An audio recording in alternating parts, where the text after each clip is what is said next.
قرآن پاک کی بے حرمتی کا ایک اور واقعہ فیصل آباد میں جڑا مالے کے اندر یہ واقعہ پیش آیا۔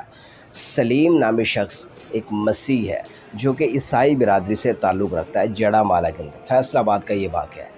اس بندے نے قرآن پاک کی بے حرمتی کی۔ بے حرمتی کرنے کے بعد اس نے قرآن پاک کے نسخوں کو نعوذ باللہ نیچے پھینکا۔ یہ آپ جو دیکھ رہے ہیں یہ قرآن پاک کے نسخے جو ہے وہ ان کی بے حرمتی کی اور ان پر نعوذ باللہ اللہ معاف کرے سیاہی کے ساتھ کچھ لکھا گیا ہے۔ تو بھئی جب یہ چیز مسلمانوں کے سامنے آئی تو پھر مسلمانوں نے آؤ دیکھا نہ تاؤ دیکھا، سب چڑھ دوڑے۔ اب مسیح برادری کے چرچز جو ہیں وہ جلائے جا رہے ہیں، ان کے گھر جلائے جا رہے ہیں۔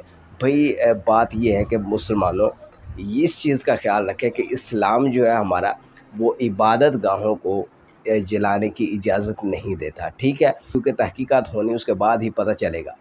سچ میں اگر انہوں نے یہ کام کیا تو بھئی اس بندے کو پھانسی تک پہنچانے سے پیچھے نہیں ہٹیں گے۔ اگر یہ کام نہیں کیا تو بھئی آپ نے بہت غلط کیا ہے، ٹھیک ہے۔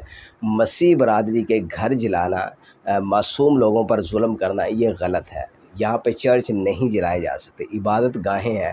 اسلام اس سے بہت سختی سے منع کرتا ہے کہ آپ اقلیتوں کے ساتھ اس طرح کا جو بیہیو ہے، اس طرح کا جو سلوک ہے وہ نہیں کر سکتے۔ اس لیے یہ جو واقعہ ہے اس وقت فیصل آباد میں جڑا مالا کے اندر پیش آیا، یہ آج کا واقعہ ہے۔ تو بھئی اس واقعے نے پورے ملک میں اس وقت کوہرام مچا دیا۔ پولیس جو ہے وہ حالات کو کنٹرول کرنے میں بالکل ناکام ہو چکی، کوئی ان سے کنٹرول نہیں ہو رہا۔ تو یہاں پہ رینجرز کو طلب کر لیا گیا ہے، رینجر آ گئی ہے، تو اب عوام جو ہے تھوڑی بہت کنٹرول ہونا شروع ہوئی ہے۔ لیکن اس وقت 5 سے زائد ان کے چرچز جو ہیں وہ جلائے جا چکے ہیں، ان کو آگ لگا دی گئی ہے۔ تو بھئی یہ فیصل آباد میں جڑا مالا کا واقعہ ہے اور وہاں پہ قرآن پاک کی بے حرمتی کا یہ واقعہ پیش آیا، جس کے بعد مسلمانوں نے مسجدوں میں اعلان کیے اور ادھر ادھر سے جتنے مسلمانوں کو جیسے جیسے پتہ چلتا گیا اکٹھے ہوتے گئے۔ پھر کیونکہ ہمارے جو ایمانی جذبات ہیں وہ اس چیز کو نہیں دیکھتے کہ ہماری جو کتاب ہے، پہلے اس کی پچھلے نو سویڈن کے اندر قرآن پاک کی بے حرمتی کی گئی، لیکن اس طرح کا جب موقع آتا ہے بھئی کوئی بھی کچھ نہیں دیکھتا، بس چڑھ دوڑتا ہے۔ ہماری جو مقدس کتاب ہے ہم اس کی توہین، ہمارے نبی پاک صلی اللہ علیہ وسلم کی توہین ہرگز برداشت نہیں کر سکتے۔ اس لیے ان لوگوں کو یہ سوچنا چاہیے کہ اگر اس طرح کا انہوں نے قدم اٹھایا ہے بہت غلط اٹھایا ہے، اس طرح کا قدم اٹھانے سے پہلے 100 بار سوچ لیا کریں، کیونکہ بھئی یہ مسلمانوں کا ملک ہے۔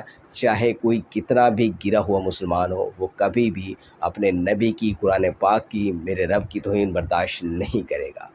دوستو گریز کیجئے عبادت گاہوں کو جلانے سے، اور جتنے بھی معصوم لوگ ہیں ان کو مارنے سے گریز کیجئے، جلاؤ گھراؤ سے پرہیز کیجئے، کیونکہ ہمارے ملک کا ہی نقصان ہے۔